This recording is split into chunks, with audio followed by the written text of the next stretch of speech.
Hey Robin, how are you?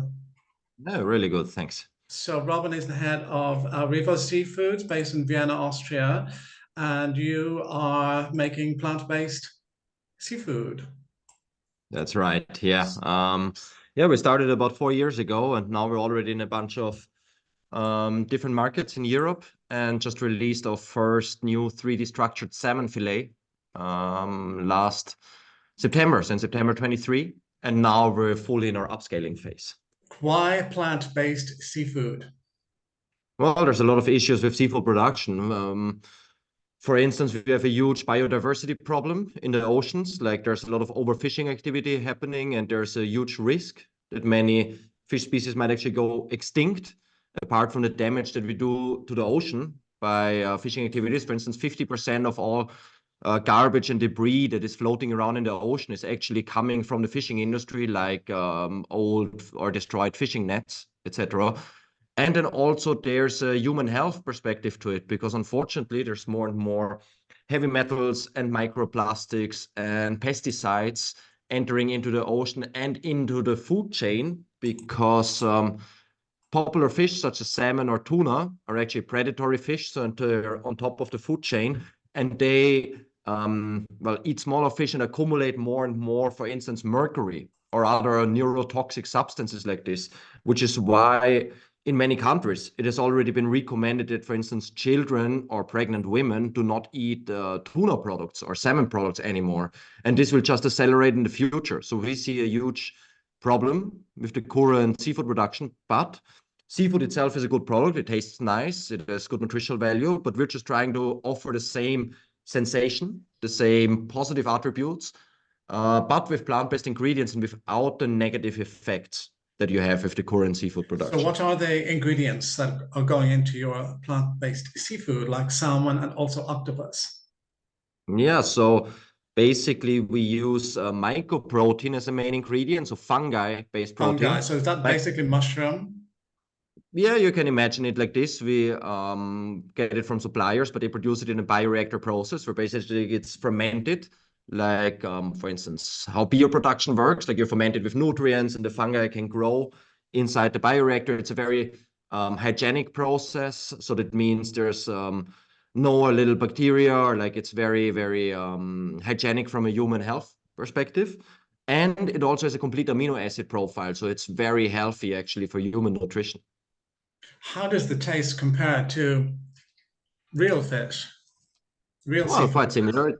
It's not 100% the same, of course, but it's a very suitable alternative. Many people say it tastes very nice. It gives you a lot of the nutrients. For instance, omega-3 is very important, where we already achieve, for instance, sometimes higher numbers than in some Norwegian aquaculture salmon. And of course, a high protein content. And in general, it has a very good nutritional profile and also a very authentic taste. Not 100% the same for sure, but tasty, yummy, and good as a use in many salmon recipes. Is everybody who works at your company, including yourself, vegan? No, we have a big mix, and I think this also reflects our company strategy or mission, because we don't want to force anything on people. We just want to give an option. We want to tell people, hey, you maybe like to eat fish or seafood once in a while, but hey, maybe sometimes you want to choose these nice alternatives for health reasons or for sustainability reasons. You don't need to be 0% or 100%. You can also be in between. That's fine. Are you vegan personally? I'm doing a vegan month right now, actually, but normally I'm a vegetarian. Normally vegetarian, so not pescatarian, but vegetarian. And have you eaten seafood in the past, fish in the past? Well, now I need to also for comparison reasons, but Okay. So I'm are not. you continuing to eat fish as a vegetarian because you want to compare that taste to the taste of your products? It's more for product development purposes right now. Otherwise, I'm not a big fish eater since I'm a vegetarian. But no, that's what I mentioned before, that I think it's not 0 100%. It's more like have a positive impact on sustainability or on your health, but you don't need to follow like 100% one specific diet. You can choose to sometimes eat this, keep sometimes eating So as you seafood if say, you there are want, but if you reduce it a bit. sustainability and health issues connected with it as well, in terms of damage to the ocean with all sorts of things, and also mercury and other toxic substances that may be in fish, and they may be overfarmed, they may have bacterial infections and all of this as well. Have you Okay. carried out like blind taste tests with people where you have a piece of fish or a piece of seafood and then your product and seeing if people can, you know, distinguish between the tastes? It always depends how you serve it, because of course with sauces and this and that, many people say if they wouldn't know, then they wouldn't Yes. recognize the difference. But that's not even necessarily our main goal, because many of these plant-based products, they taste a little bit different, and that is fine because it's not worse. It's just a bit different. But it still has this umami-like flavor, a good taste. And this is the most important for us, that you have a nice tasting product at the end, that you can use the same way. So the products you have so far are salmon, tuna, and octopus. Why did you decide on those? Salmon is actually the most consumed fish in the world, so that was quite simple from a market perspective. Now we also have an octopus out, which is an interesting product, I think. Like, Why it's did you not such a decide to massive do market, but it octopus? shows. Well, it's an interesting product. There's no alternatives out there yet. So for octopus lovers, this is the first of its kind, which is always nice and unique. And they are served in a box with like three short tentacles with the suckers on them. How do you serve that? Do you like serve it on just as part of some other dish, or how is that served? Can be used in different dishes. I mean, you can fry them, for instance, and use them as fried octopus with some potatoes or similar, or some garlic. You can also use it cold in an octopus salad. So you can really use it in most dishes that, or all dishes that conventional octopus would be used for. The other interesting thing about your company is your products are 3D printed. Mm. Is that done on site in the supermarket, or is that done in your facility and then they're boxed up and sent out to the distributor? No, it is our idea is to have an industrial process for this. There are some 3D printers which are made for kitchen use, but we think that scale matters because it brings down price. So we're all about scaling it to a large production.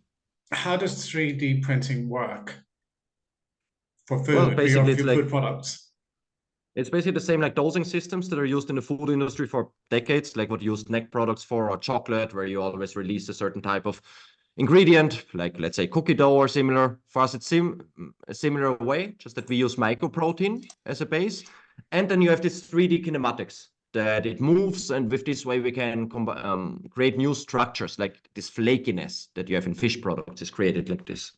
You could add a kind of fatty aspect to it that makes it feel, taste more like the real thing. Is that correct? Yeah, like the omega-3 fatty acids, for example. Yeah. And you told me before that these products are sold out of like initial products. And is there anything currently available?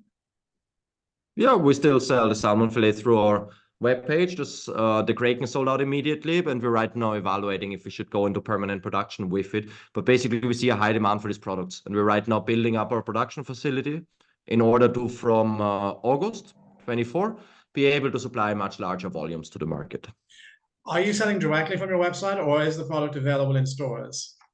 No, it's also in supermarkets in Austria, Germany, Sweden, Portugal, in many stores in Italy, Spain, France. So we're international.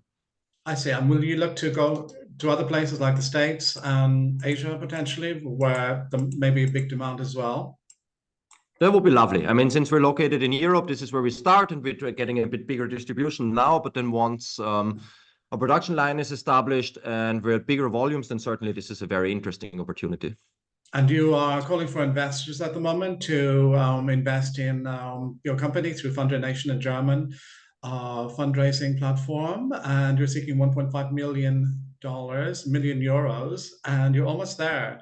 The last time I checked, a couple of days ago, it was just over 1.1 million. So you don't have much further to go. What are you going to do with that money? Basically, the upscaling to the bigger production facility. We're starting this right now, actually, and we need to invest a bit in machinery and things like this, so that in August we can supply bigger volumes. What do you think of the general sphere of plant-based meats that are popping up all over the place in the States, in Europe? and other places as well. Do you think they have a viable future? Yeah, 100%. I think the trend is pretty clear.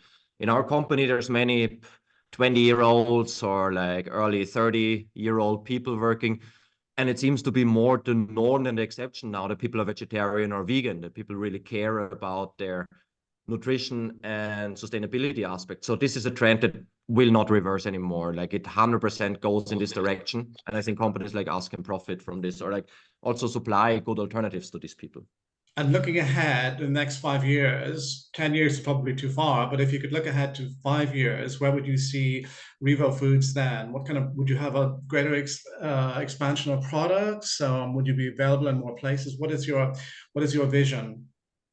Hopefully we'll be the market leader for this new type of production technology that offers like or enables completely new products, especially in the whole cut field. So think about fillets and steaks, etc., or stuffed products, products that are not able to be produced with any other technology.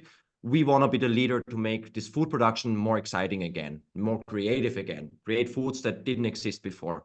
This is our vision. Creating new foods. Great. Well, Robin, thank you very much indeed. Nice. Thanks very much.